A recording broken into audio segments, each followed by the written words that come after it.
I am a domestic worker. I am a domestic worker who left my country. I took over my husband's responsibilities.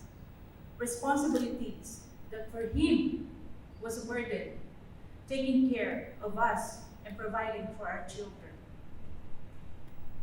For years, I struggled and persevered. At night, I am in tears. Tears that flow endlessly every time I hear my children cries. I wish I am here. And here, the way they are treating me is rooting out my sanity. When they think they have the authority in everything about me, they're abusing my weaknesses to the core until my body is sore. They are blind on my sacrifices, on how I get myself here. No questions. They never ask. It's just commands, and most of the time, I obey in fear. I remember, I'm always in that corner, standing still, numb feet I cannot feel, I cannot move. She said, "Don't move!" Her stare creeped into my flesh. I can hear her voice, even when I'm asleep, tormenting me with noise, with words that cuts deep. They do not allow me to rest because I'm a prisoner in their nest. Some are lucky to have their freedom, but sadness arises for those rest days are seldom. The rights they are claiming was ignored and thrown away, denying to be heard in everything that they want to say.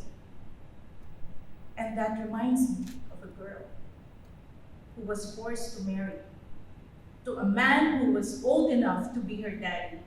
Her education was stopped. She didn't have an option. Her right to say no was out of discussion. Vulnerable, she is on her own. Her heart is wailing every time she is alone. Do you know that objectifying women is a bad way of portraying, using as commodities to improve your advertising? It poisoned the minds of those creepy creatures waiting like predators, scattered like hungry vultures.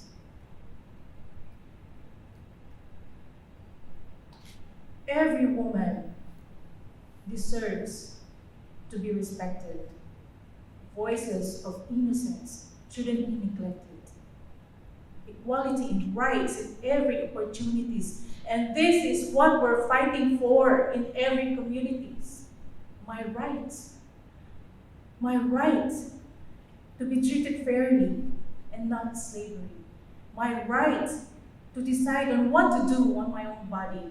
My right to go to school and learn properly. And my right to say no and choose who I want to marry. Woman. A mother, a daughter, a sister, a wife, or even a queen. The multitask she does, initiative is always seen. She is always seen. My stories became my voice when I realized, as a woman, I have a choice to stand up for my rights and to be heard in everything. I just hope you received while you're listening.